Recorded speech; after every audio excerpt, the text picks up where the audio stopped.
iman kami yang boleh kami naikkan kepadamu, boleh menjadi menyenangkan hatimu, menjadi domba harum dalam kerajaan-Mu ya Tuhan.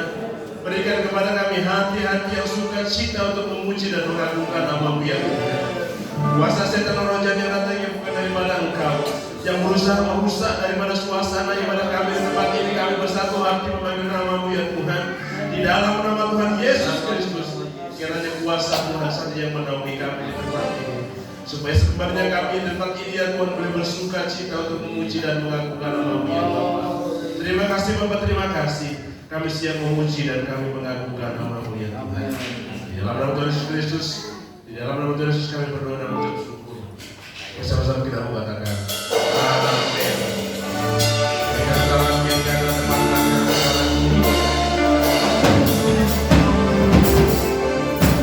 Tuhan sudah menghilangkan setiap hati kita saat ini. Amin saudaraku. Oleh sebab itu mari kita memuji dan kita memuji. Kita berikan puji.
Kita mempersiapkan hati kita mempersiapkan ladang-ladang rohani kita yang kita persiapkan agar benih yang akan disampaikan oleh hamba-Nya boleh menjadi kekuatan buat kita.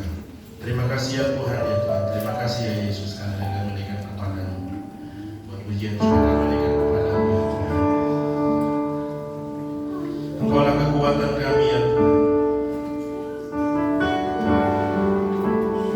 Kita menaikkan pujian setiap kali permasalahan datang dalam kehidupan kita merasa. Tetapi Tuhan selalu memberikan jawaban. Tuhan selalu memberikan kekuatan buat kehidupan kita. Kita menaikkan pujian. Terkadang kita merasa ada jalan.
kepada Tuhan pada saat pagi hari ini. Tiba waktunya kami sebentar akan mendengarkan setiap kebenaran firman Allah. Kami tahu lewat kebenaran firman Tuhan hidup kami dikuatkan, kami boleh diteguhkan, bahkan terjadi pemulihan atas kehidupan kami. Berkati kami semua pagi hari ini. Bahkan kami tidak izinkan satu kuasa pun di luar daripada Tuhan yang hendak mengganggu setiap konsentrasi ibadah kami. Kami bersatu hati, kami tolong, kami patahkan di dalam nama Yesus. Biar roh Allah, roh Tuhan yang memberkati kami pada saat pagi hari ini. Kami akan duduk diam untuk mendengarkan setiap kebenaran firman Tuhan. Dalam nama Yesus kami berdoa. Haleluya. Amin. Puji Tuhan. Shalom Bapak Ibu Saudara. Apa kabarnya pagi hari ini? Luar biasa ya. Tuhan begitu baik. Tuhan begitu luar biasa. Kasih setia Tuhan yang terus menyertai hidup kita semuanya. Amin.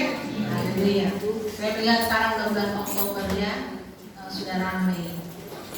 Katanya kalau di Manado itu mulai dari September itu adalah Desember, Oktober adalah Desember, November adalah Desember, dan Desember adalah Desember. Maksudnya kenapa? Karena katanya di Manado sudah mulai di mana-mana buka lagu Natal. Nah, ya. Karena sudah berber itu artinya udah mau Natal, jadi ramai kalau di sana sudah mulai buka-buka lagu Natal. Tapi saya melihat seberapa jauhkah hari ini perjalanan hidup kita.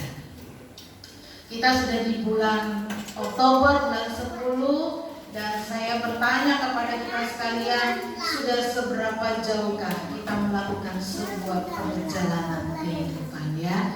Haleluya. Dan tema khotbah saya pagi hari ini adalah perjalanan kehidupan. Bapak Ibu Saudara, selama kita belum dikuburkan, artinya kita masih ada dalam dunia ini, kita melakukan sebuah perjalanan hidup. Saya dan kita semua ini kita sedang berjalan di dalam kehidupan ini. Tetapi menjadi pertanyaannya bagi saya dan kita semua, apakah kita berjalan seorang diri, apakah kita berjalan bersama dengan Tuhan? Karena seringkali orang merasa hari ini berjalan bersama dengan Tuhan, tetapi nyatanya dia tidak berjalan bersama dengan Tuhan. Satu ayat Alkitab di dalam kitab Markus, Injil Markus, pasal yang keempat sebagai ayat nats kita yang akan kita baca dulu. Kitab Injil Markus pasal yang keempat. Ini ayat yang ke-35 sampai ayat yang ke-36, ayat yang sudah tidak asing, sering kali dibawakan. Tapi saya rindu pagi hari ini kita kembali melihat ayat ini. Injil Markus pasal yang keempat ayat yang ke-35 sampai ayat yang 36. Perikopnya mengatakan angin ribut diredakan. Ayat 35. Pada hari itu, waktu hari sudah petang, Yesus berkata kepada mereka, marilah kita bertolak ke seberang. Mereka meninggalkan orang banyak itu, lalu bertolak dan membawa Yesus berserta dengan mereka dalam perahu di mana Yesus telah duduk, dan perahu-perahu lain juga menyertai dia.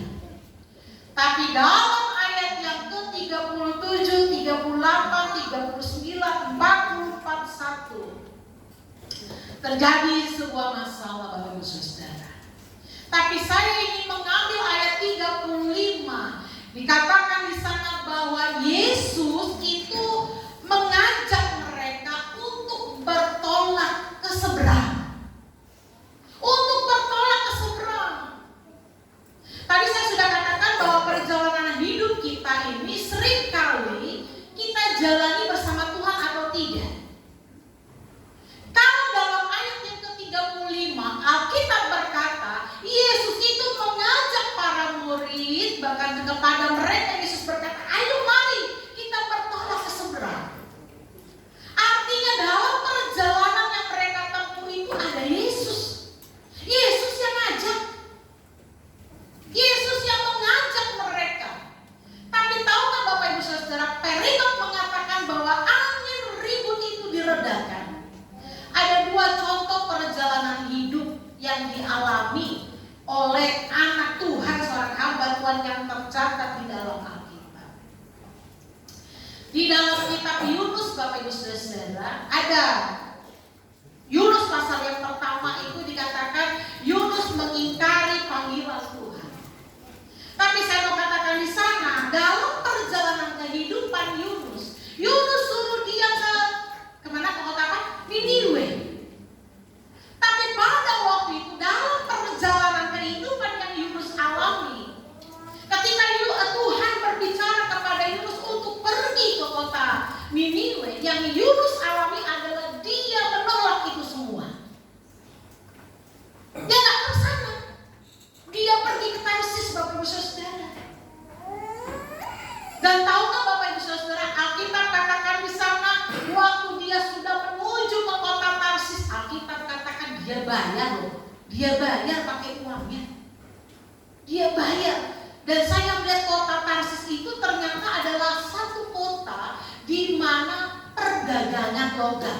Jadi satu kota yang maju, satu kota yang makmur, satu kota yang sangat kaya limpah dengan apa? Dengan logam. Nah, biasanya namanya logam-logam zaman dulu kan memang berharga, ya. Mau dia tembaga, dia perak, apalagi dia emas, itu adalah yang berharga. Dan Bapak Ibu Saudara, Yunus ini lari. Dalam perjalanan hidupnya dia lari, dan Alkitab katakan angin topan badai itu terjadi dalam perjalanan daripada Yunus. Ngamuk angin.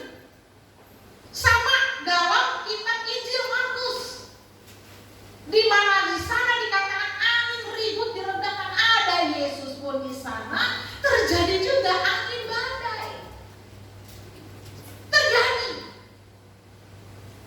Tapi dalam perjalanan Yunus, waktu terjadi hal yang demikian dalam perjalanan hidupnya, ketika terjadi angin badai topan, sampai itu para awak kapal bertanya-tanya, ada apa sebenarnya? Kenapa ini terjadi? Bahkan sampai dikatakan dalam kitab Yunus pasal yang pertama, karena angin itu sangat bergelora, sangat kencang, sehingga segala sesuatu dalam kapal itu dibuangin. Yang berat-berat itu dibuang. Sehingga awak kapal ketika dia turun ke dalam kapal yang paling dalam, dikatakan dia lihat Yunus lagi tidur. Dan awak kapal ini berkata, kenapa engkau tidur? Angin topan badai begitu mengamuk. Waktu dikatakan ayo buang undi, Yunus katakan aku. Angin ini mengamuk, topan ini dahsyat, laut ini terjadi karena saya. Lalu bagaimana? Mereka tetap mempertahankan Yunus. Alkitab katakan mereka tetap mempertahankan supaya Yunus gak usah dibuang. Tapi angin itu bergelora. Dan apa yang terjadi Bapak Ibu Saudara? Alkitab katakan sehingga akhirnya mereka mengambil sebuah keputusan untuk membuang Yunus ke dalam laut.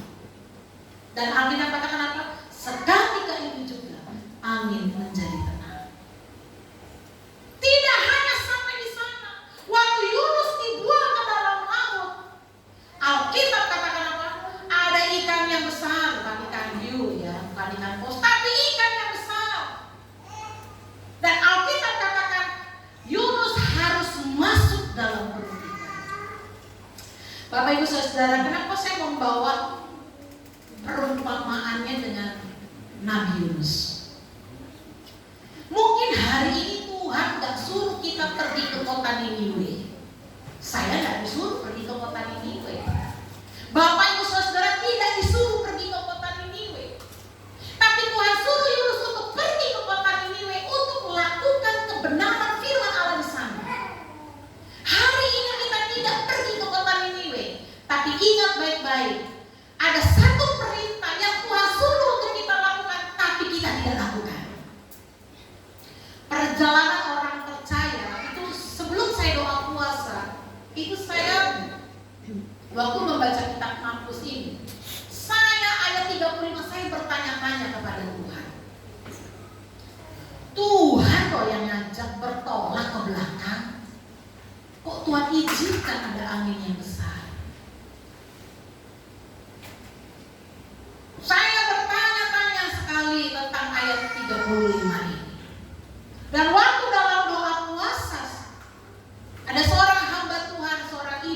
ketua senior yang menguatkan apa yang sedang saya pikirkan.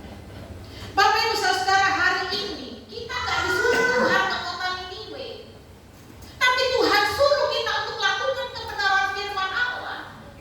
Dan sering kali kita sebagai orang percaya kita sulit untuk lakukan itu. Saya akan membawa dalam berbicara tentang Niniwe yang hari ini mungkin Tuhan suruh kita lakukan tentang berbicara tentang keluarga. Ada banyak hari ini, bahkan kalau dalam ibadah di tempat ini setiap per 2 minggu 1 kali itu adalah ibadah pasutri. Kenapa ibadah pasutri? Saya suka sekali dengan slogan TNI. Keluarga yang sehat, TNI kuat. Itu slogan TNI, Tentara Negara Indonesia. Dia katakan di dalam keluarga yang sehat ada tentara negara Indonesia yang kuat. Dan hari ini saya mau katakan, kalau ada keluarga Kristen yang sehat, maka di sana akan ada kemuliaan Tuhan yang akan dinyatakan. Tapi hari ini seringkali, sehingga dalam kitab itu Efesus, dalam kitab Kolose, Tuhan inginkan untuk para istri dikatakan menghormati suami. Dalam kitab Kolose dikatakan para istri untuk tunduk kepada suami. Bapak Ibu Saudara, saya adalah tipe wanita yang mandiri. Karena memang saya seorang diri pada waktu kecil dan papa saya bekerja, jadi hanya tinggallah kami berdua dengan mama saya. Dan saya adalah tipe mandiri karena papa saya suka urus, Dek tolong dong bayar ini, Dek tolong dong, itu masih usia yang sangat belia, dipercayakan uang, bayar rumah, bayar ini, bayar itu. Saya naik angkot ke sana kemari, dan saya sekolahnya jauh-jauh Bapak Ibu Saudara dari kecil. Saya harus menempuh perjalanannya walaupun saya sudah tinggal di Jakarta, saya lahir di Jakarta. Tapi Alkitab untuk mengajarkan kita untuk istri ini menghormati, tunduk kepada suami. Hari ini ada banyak sekali orang yang mengejar karir, bukan hanya pria, tapi wanita pun mengalami hal yang sama. Mungkin hari ini Tuhan suruh satu perintah yang harus kita lakukan untuk istri ini menghormati para suami. Apapun itu yang menjadi kelemahan suami kita, kita harus belajar tunduk. Kita harus belajar untuk menghormati. Saya pernah ditelepon oleh seorang ibu, ya, tentang rumah tangga beberapa tahun yang lalu waktu kami awal-awal memulai sebuah pelayanan. Dia telepon karena memang suaminya tidak bekerja dan dia bekerja di kantor. Dia katakan, "Bu Pendeta, ya kenapa?" Saya bilang, "Ibu, saya pertama dia katakan suami saya terus saya mau bercerai, nggak bisa." Saya bilang, "Suara saya masih lembut, nggak boleh, saya masih kasih ayat-ayat kebenaran firman Tuhan. Bu Pendeta lu disuruh ngajakin untuk mengiyakan dia ingin bercerai, ya nggak boleh lah. Ya saya pun tidak mau." Satu kali telepon yang kedua, "Bu Pendeta." Telepon yang ketiga, saya marah besar. Saya marah. Telepon saya marah. "Ibu tahu nggak kebenaran firman Allah? Kadang-kadang Tuhan suruh ada sesuatu yang harus kita lakukan di kota Niniwe. Ada kebenaran yang Tuhan mau untuk kita kerjakan. Orang Niniwe ini bukan orang yang bertobat, Bapak Ibu Saudara. Sehingga Yunus harus ke sana untuk beritakan kebenaran firman Allah. Supaya apa? Supaya di kota Niniwe itu diselamatkan. Jadi kalau ada suami, Bapak Ibu Saudara, suami ibu-ibu yang ada belum mungkin bertobat, mungkin dia penuh dengan kelemahan, mari kita ke Efesus, baca dulu Efesus pasal yang kelima ayat yang ke-22. Baca dulu Alkitab ini. Lalu cepat, ya. Ayat yang ke-22 saya baca dari multimedia saja.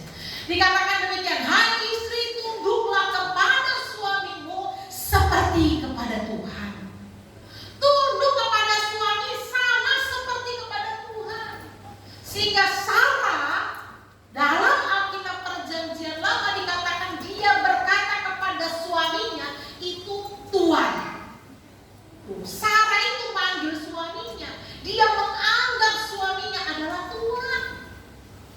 Bukan artinya sekarang kita seperti orang di Jepang, ya, yang nggak tahu sih kalau dalam rumah tangga Bapak Ibu Saudara terapkan seperti itu. Kalau di Jepang suami pulang kerja, dia duduk, istri begitu datang suami sambut ambil nomor, suami duduk buka sepatu, buka kaos kaki, yang itu boleh-boleh aja. Mungkin kalau ada dalam rumah tangga yang seperti itu silakan. Tapi yang dimaksud di sini, mari kita tunduk kepada suami kita seperti kepada Tuhan. Sekalipun mungkin ada satu keputusan yang salah dari saya dengan Bapak Gembala menikah, tidak tentu, bukan artinya kami hamba Tuhan lalu kami sempurna 100%. Tapi sekiranya ada keputusan yang Bapak Gembala ambil dan saya tidak suka, saya sudah katakan saya kurang setuju, saya kurang suka. Tapi Bapak Gembala bilang mau, saya tunduk, ikut.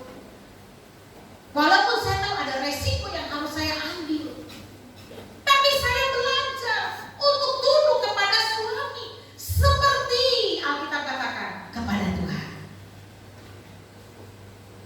Nah, ini menjadi pertanyaan bagi kita semua ibu-ibu. Apakah kita sudah tunduk menghormati suami kita seperti kepada Tuhan? Dan saya tidak bisa jawab pertanyaan ibu-ibu, saya bisa menjawab untuk diri saya sendiri. Dan ibu-ibu yang harus menjawab. Kalau hari ini suamimu menyakiti hatimu, kalau hari ini suamimu mungkin berlaku tidak baik, Alkitab tetap katakan, hormatilah suamimu, tunduklah kepada suamimu seperti kepada Tuhan. Sehingga saya selalu bilang kepada anak muda, kalau engkau sedang pilih pasangan, buka matamu lebar-lebar. Lihat, kalau orang Jawa itu kan lihat bibit, bebek, bobot, katanya gitu ya. Bibitnya, bebeknya, bobotnya dilihat. Tapi kalau sudah menikah, harus tutup mata rapat-rapat. Engkau harus berkata bahwa suamimu adalah yang terbaik. Nggak bisa bilang, oh dia lebih gampang, ya, waduh, ya, lebih matang. Nggak boleh. Kita katakan, hai istri, tunduklah kepada suamimu seperti kepada Tuhan. Yang selanjutnya dalam ayat yang selanjutnya, coba dilihat di bawahnya. Satu lagi. Baik. Yang selanjutnya adalah itu dalam ayat yang ke-24 seperti itu. Suami harus mengasihi istri. Sekarang saya balik. Tadi kalau istri harus tunduk kepada suami, dan sekarang adalah suami harus mengasihi istrinya. Beberapa waktu yang lalu saya pernah didatangi seorang ibu muda jam 1 malam.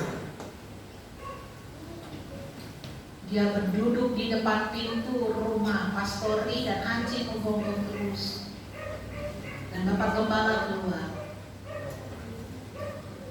Tahukah Bapak Ibu Saudara, ibu muda ini dia bergemetar, dia menangis.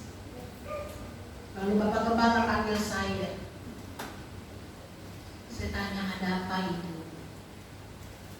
Dia menangis dan tidak dapat berkata apa-apa.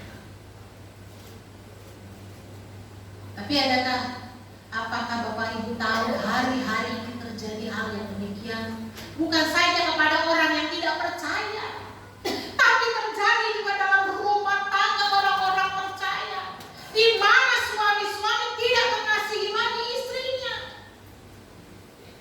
Kita tahu wanita itu adalah makhluk yang lemah. Mungkin juga pemikirannya, daya pikirnya lemah. Tidak seperti suami, mungkin suami IQ-nya 10, istri mungkin hanya 5. Dikasih tahu 1 kali nggak ngerti, 2 kali nggak ngerti, 3 kali nggak ngerti. Tapi tahukah Bapak Ibu Saudara, istri kita itu bukan bal-balan untuk menerima pukulan daripada suami. Suami itu harus mengasihi istrinya.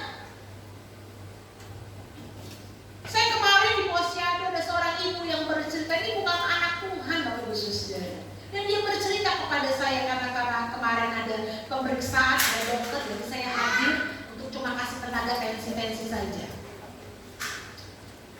Dia katakan, demikian sudah usia tua loh, 50-60 tahun, tapi harus menerima hajaran daripada suaminya. Ini yang terjadi hari ini. Dan para suami, mari kita belajar untuk mengasihi istri kita. Sekalipun ada banyak kelemahan, ada itu banyak kekurangan yang dimiliki oleh para istri, mungkin saya pun mengalami begitu hal yang demikian. Tapi kita mau belajar untuk para suami ini mengasihi istri. Ciptakan Bapak Ibu Saudara kedamaian sukacita itu dalam rumah tangga kita. Kita ini orang tua menjadi contoh bagi anak-anak. Menjadi contoh. Dan kita harus belajar untuk mengasihi istri kita dengan apa adanya. Sehingga pada waktu ibu itu menangis dan suaminya jemput beberapa waktu kemudian, saya cuma bilang sama bapak itu, Bapak, anggaplah ibu ini adalah anak saya. Saya titipkan ibu ini kepada Bapak, jangan dipukul ya. Kalau Bapak lagi sekali dipukul, saya akan laporkan ke polisi. Saya titipkan ibu ini kepada Bapak, anggaplah ibu ini anak saya, karena memang dia tidak ada orang tuanya di sini. Saya sampai menangis mencucurkan air mata. Anak banyak, bukan anak sedikit. Pasangannya masih muda. Bang, semua satu buku itu. Saya menangis Tuhan, tolong. Ibu ini stres. Dan hari ini bukan terjadi kepada orang yang tidak percaya loh. Ini terjadi juga dalam rumah tangga keluarga Kristen. Ada berapa banyak sekarang hari-hari ini suami-suami tidak mengasihi istrinya lagi, memperbandingkan dengan orang lain, memperbanding-bandingkan istrinya dengan orang lain. Oh, kamu sih gak seperti itu mah, kamu sih gak seperti ini, kamu gak seperti ini. Bagaimanapun kata orang ya, dalam iklan itu saya semenjak TV dan bisa dilihat ya, saya jarang lihat, tapi waktu saya masih lihat TV itu ada iklan yang mengatakan rumput tetangga mungkin dilihat lebih baik, ternyata rumput tetangga adalah plastik, yang rumput benar adalah yang di rumah. Maksudnya seringkali kita melihat orang lebih baik, dia lebih baik, dia lebih baik, padahal itu hanya palsu, kelihatannya aja yang di luar. Tetapi yang asli, yang sebetulnya, yang menemani hidup kita, yang menjadi teman pewaris kerajaan sorga, itu adalah pasangan hidup. Nah, Bapak Ibu Saudara yang dikasih oleh Tuhan, hari ini ada Niniwe yang Tuhan izinkan terjadi dalam hidup kita. Tuhan mau apa? Untuk kita lakukan, untuk kita kerjakan. Orang tua terhadap anak-anak, anak-anak terhadap orang tua. Saya dulu ingat sebuah saudara saya berkata demikian, karena dia ingin keluar dari kampung, dia mau pergi keluar ke Jakarta, dia mau naik pesawat rupanya. Lalu dia bilang begini, iya, dia bilang ke kakaknya, ya, Cici, waktu saya mau berangkat ke Jakarta, saya cuci kaki mama saya. Sudah cuci kaki mama saya minum airnya, baru saya berangkat pergi ke Jakarta. Lalu tanya kenapa? Saya takut nanti naik pesawatnya jatuh. Hari ini juga banyak loh anak-anak yang tidak menghormati orang tuanya. Banyak. Nggak menghormati lagi orang tua. Hukum Taurat itu katakan hormatilah orang tuamu supaya lanjut umurmu. Supaya lanjut ini umur. Kenapa? Karena kita menghormati orang tua kita,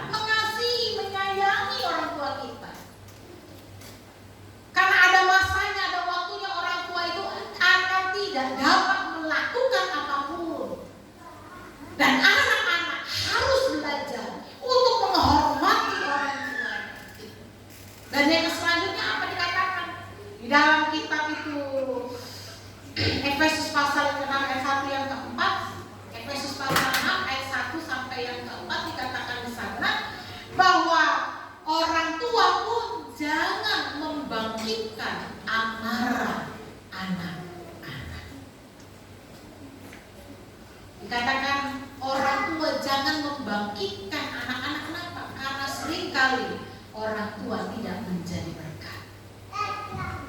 Gak jadi contoh, gak jadi berkat. Gak ada satu sosok teladan yang dapat diikuti, dicontoh. Saya suka sekali kalau malam tahun baru itu ya, karena jemaat kita 70% ini dari suku Sumatera Utara, saya suka. Kenapa? Karena biasanya zaman beberapa waktu yang lalu kita suka adakan itu jam 12 malam doa dulu di gereja, nanti pulang masing-masing ke rumah. Nah dulu saya suka tanya ke Bu Galinggi ya, bikin apa Bu Galinggi? Besok kita satu, saya ngantuk Bu ya Bu, kenapa? Karena tadi malam tidur jam 2. Kenapa saya bilang? Jangan dulu awal-awal. Iya, karena biasanya nanti kami saling meminta maaf, kami saling mengkoreksi. Ya, orang tua dengan anak-anak saling mengkoreksi, saling meminta maaf, saling mendoakan. Saya bilang itu bagus. Itu sangat bagus. Karena ada banyak anak-anak yang sakit hati kepada orang tua. Karena orang tua tidak dapat menjadi contoh figur teladan dalam melakukan kebenaran firman Allah. Sehingga kenapa banyak anak-anak memberontak. Saya ingat khotbah tadi malam itu tentang dalam ibadah pasutri Bapak Gembala bilang, kenapa seorang Hitler dapat membunuh berapa juta? 6 juta orang Yahudi. Karena dia dididik di keluarga yang mendidik dia dengan cara yang sangat keras. Hati-hati Bapak Ibu Saudara. Ini seorang anak yang dititipkan Tuhan kepada hidup kita.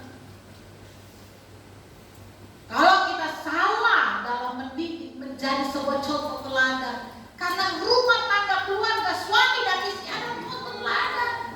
Jangan-jangan kau sedang membangun sebuah monster di dalamnya. Tapi kita belajar untuk melakukan setiap kebenaran firman Allah. Perbedaan perjalanan hidup kita, ada Yesus dan tidak ada Yesus, itu sangat jauh.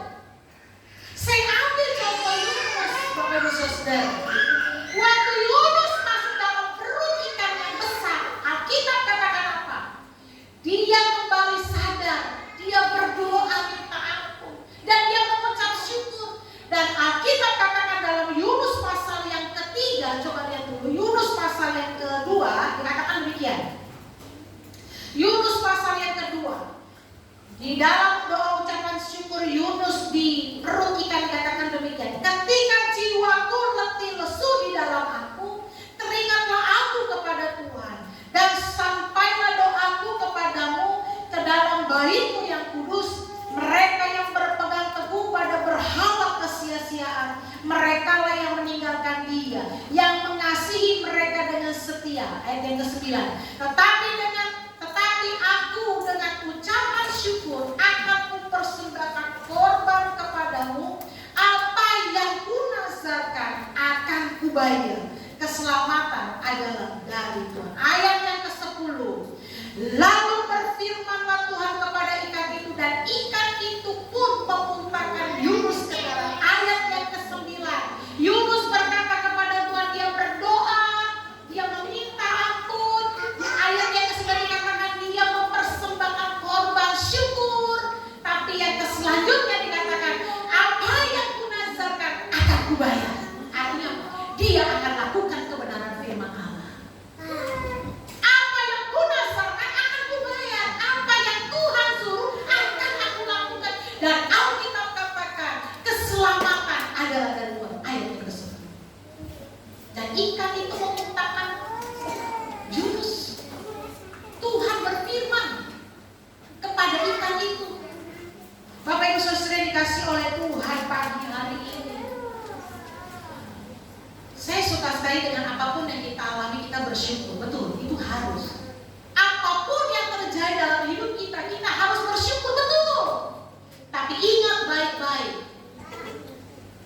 Apakah ada satu kelemahan, kesalahan yang Tuhan izinkan terjadi dalam hidup kita untuk menegur saya dan kita semua? Saya ingat sekali dengan khotbah waktu saya katakan doa puasa.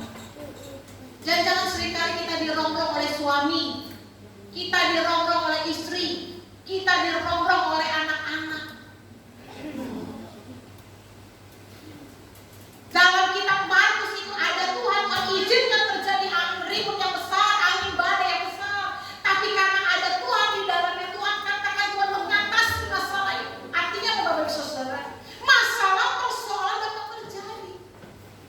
Tapi apakah yang harus kita lakukan? Apakah ada sesuatu yang kita kerjakan yang tidak sesuai dengan apa yang Tuhan mau? Jangan-jangan waktu kita berjalan dalam hidup ini tidak ada Tuhan di dalamnya. Dan Bapak Ibu Saudara tidak sadar. Dan saya percaya sekali itu terjadi masalah yang berat, terjadi persoalan kehidupan yang mungkin dahsyat seperti angin topan yang dahsyat. Tapi ingatlah satu hal, kalau ada Tuhan di dalamnya, maka akan ada pertolongan Tuhan. Betul. Akan ada lagi pemeliharaan Tuhan. Paulus itu mengalami hal yang sama. Dalam kitab Kisah Para Rasul, dia alami hal yang sama. Dia harus naik kapal. Dan kapal itu dikatakan Alkitab kandas. Tapi Allah berfirman kepada Paulus, malaikat Tuhan datang kepada Paulus, katakan apa? Engkau akan selamat beserta seisi kapal ini, karena Tuhan hendak menyuruh engkau menemui kaisar. Dan tahukah Bapak Ibu Saudara, dalam kitab Kisah Para Rasul 27 ayat 22 ayat 24 itu angin badai yang dahsyat segala macam yang terjadi. Itu barang-barang dibuang sama seperti Lut. Semua barang-barang dibuang. Itu dikatakan 14 hari tidak kelihatan matahari, tidak kelihatan bintang. Karena angin topan yang begitu dahsyat. Tapi kalau sudah berfirman kepada Paulus, tidak akan terjadi celaka. Bahkan dikatakan sehelai rambut pun tidak akan luput.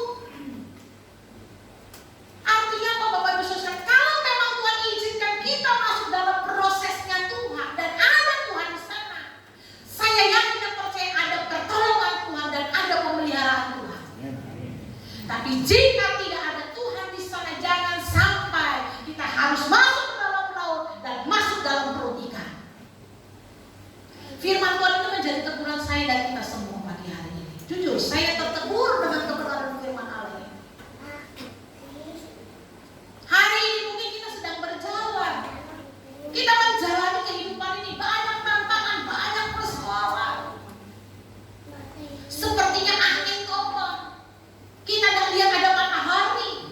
Bahkan Alkitab katakan Paulus itu tidak ada bintang. Baca nanti itu Kisah Para Rasul 27 ayat 22 sampai 24. Dalam Kisah Rasul 27 itu. Dan dapat lihat matahari, tidak dapat lihat bintang. Karena angin topan yang begitu dahsyat. Tapi firman Allah datang kepada Paulus. Karena dia sebagai seorang yang melakukan kebenaran firman Allah, dia katakan, engkau berserta dengan kapal ini akan selamat. Jangan khawatir. Dia katakan apa? Sehelai rambut pun tidak akan luput daripadamu. Sehingga ada orang berusaha untuk pakai sekoci keluar dari kapal itu, tidak selamat. Hanya yang di kapal itu bersama dengan Paulus lah yang selamat. Saya mau katakan kepada kita sekarang pagi hari ini, ada kebenaran firman Allah yang Tuhan suruh saya dan kita semua untuk lakukan. Tapi sering kali kita tidak lakukan itu. Jangan berbicara dulu ke kanan dan ke kiri, kita berbicara tentang rumah tangga dan keluarga kita. Ada berapa banyak istri-istri tidak menghormati, tidak tunduk kepada suami. Dan suami tidak sungguh-sungguh mengasihi istrinya. Alkitab katakan mengasihi istri itu seperti dirinya sendiri. Sehingga kita tidak dapat jadi contoh teladan bagi anak-anak.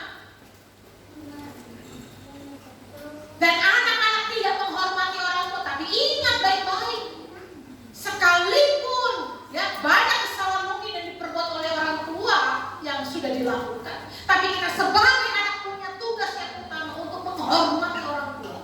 Kalau tidak, kita tidak akan pernah mengalami panjang umur.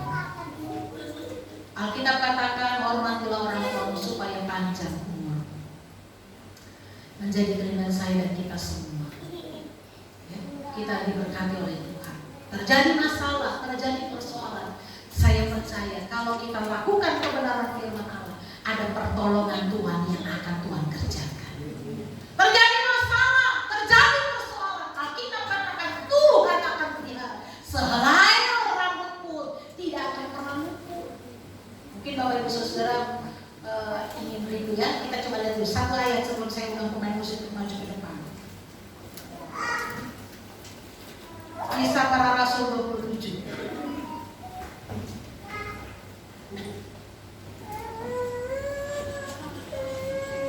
Kisah Para Rasul 27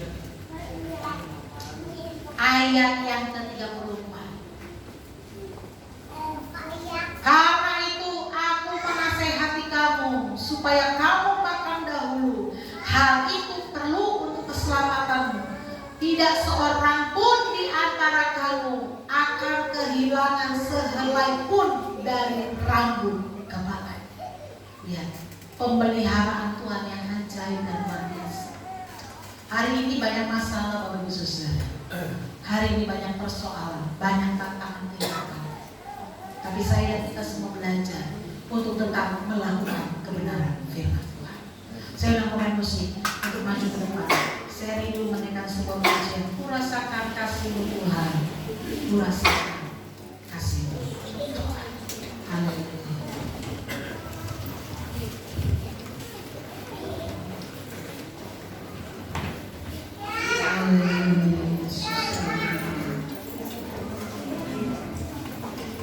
Haleluya. Kami rasakan kasih-Mu Tuhan. Kami rasakan kuasa-Mu yang besar dan ajaib.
Kami tahu Tuhan,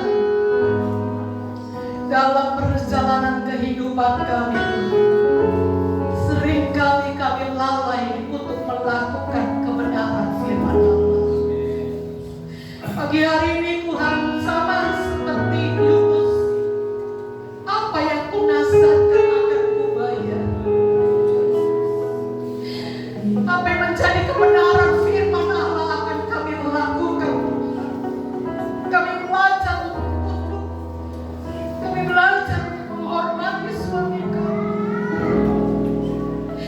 Kami belajar untuk mengasihi istri kami.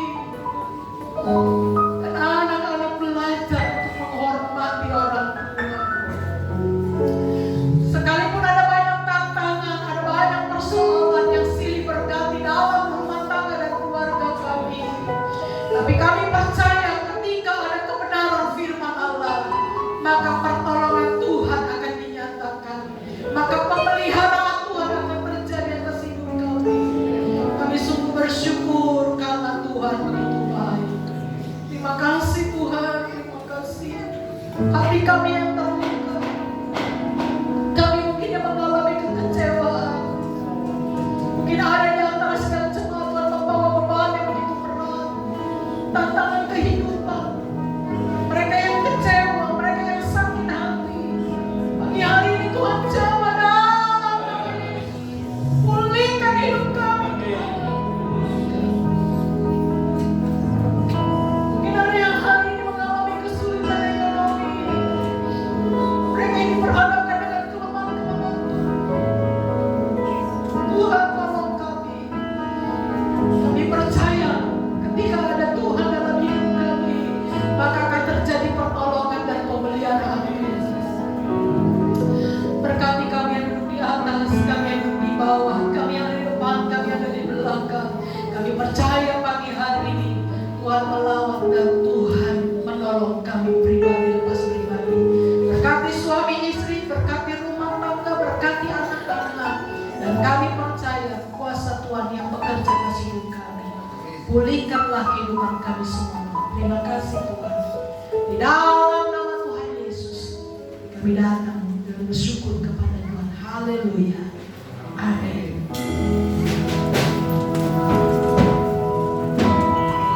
Puji Tuhan, terima kasih Bapak Ibu Gembala buat firman-Nya. Dan kita percaya kita semua hari ini kuatkan anak saudaraku. Saya mengundang semuanya bertugas. Kita akan memberikan persembahan.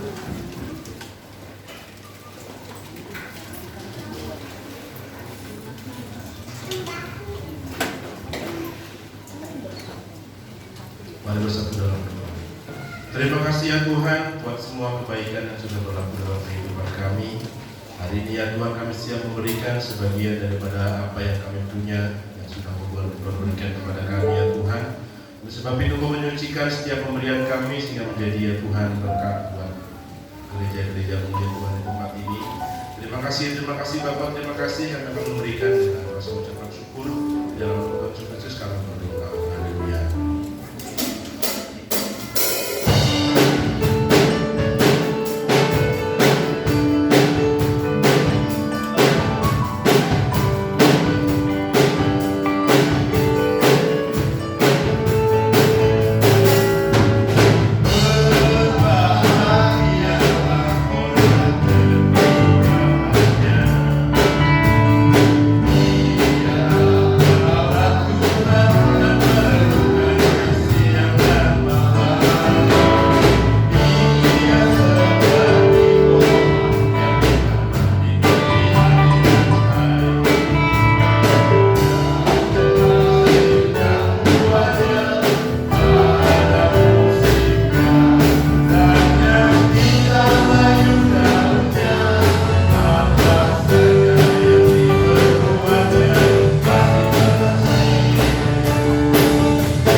Diucapkan selamat ulang tahun kepada Saudara Immanuel tanggal 12 Oktober.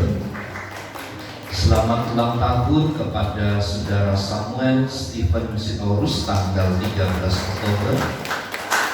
Dan selamat ulang tahun untuk anak Jesinda Orlin tanggal 15. Tuhan Yesus memberkati. Kita berdoa bagi cucu Bapak Martin, anak Ceperlin, supaya Tuhan memulihkan dengan sempurna. Juga kita berdoa kemarin anak daripada Bapak Riken kena DBD ya, masuk dirawat di rumah sakit IMC. Kita berdoa supaya Tuhan menolong keluarga ini dan keluarga kita, supaya kita tetap ada di dalam perlindungan dari Tuhan ya. Bagi jemaat Tuhan yang telah berjanji iman baik dalam perluasan tempat ibadah, kemudian Natal, bisa menghubungi Ibu Simanjuntak. Hadir? Tidak bisa menghubungi Ibu Edi ya. Itu saja Bapak Ibu beberapa pengumuman yang saya sampaikan. Mari bersama kita berdiri. Kita akan akhiri ibadah kita di dalam doa. Pujian, hormat, syukur kami naikkan kepadamu Bapa, oleh sebab Engkau yang telah memungkinkan kami dapat bersekutu, memuji melalui pujian kami, bahkan kami telah diberkati oleh kebenaran firman Tuhan. Dan setiap persembahan-persembahan yang telah kami persembahkan, perkenankan itu untuk menjadi hormat dan kemuliaan nama Tuhan.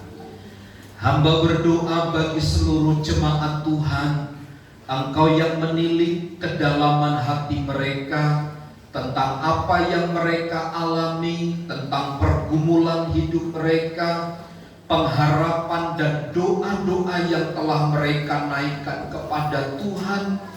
Kiranya Tuhan yang mendengar, Tuhan yang menjawab sesuai dengan kehendak dan rencana Tuhan. Berkati seluruh jemaat Tuhan melalui usaha dan pekerjaan yang mereka kerjakan. Kami percaya Allah selalu melimpahkan segala kemurahan dan kebaikan kepada kami. Yang sakit Tuhan sembuhkan dalam nama Yesus. Yang lemah Tuhan memberikan kekuatan kepada kami. Saudara Immanuel, Saudara Samuel Stephen Sitorus, anak kami Jesinda, yang berulang tahun pada bulan ini, Tuhan yang memberkati mereka. Anak kami Ceperlin, Tuhan pulihkan dalam nama Yesus. Anak kami Kering Samuela, yang hari ini dirawat di rumah sakit IMC, hamba mohon anugerah-Mu, damai sejahtera-Mu, bilur-bilur-Mu menyembuhkan dalam nama Yesus. Tuhan yang terus melawat dan memberkati kami sekalian. Berkati bangsa dan negara kami dari pusat sampai daerah. Gereja-gereja Tuhan, Tuhan yang memberkati. Engkau yang memberkati gereja-Mu di tempat ini. Kerinduan kami untuk memperluas ruangan ibadah, Tuhan pun yang menyediakan semua. Kemuliaan dan hormat bagi Tuhan. Di dalam nama Yesus kami berdoa. Mari saudara arahkan pandangan hatimu kepada Tuhan dan terimalah berkat Tuhan. Tuhan memberkati dan melindungi engkau. Tuhan menyinari engkau dengan wajah-Nya dan memberi engkau kasih karunia.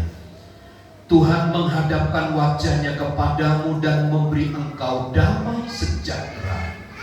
Kiranya kasih karunia Tuhan Yesus Kristus dan kasih Allah serta persekutuan Roh Kudus menyertai kita sekalian saat ini dan sampai selama-lamanya. Kami terima segala berkat Tuhan di dalam nama Tuhan Yesus Kristus. Kita semua yang percaya dan diberkati bersama katakan amin. Bapa, terima kasih.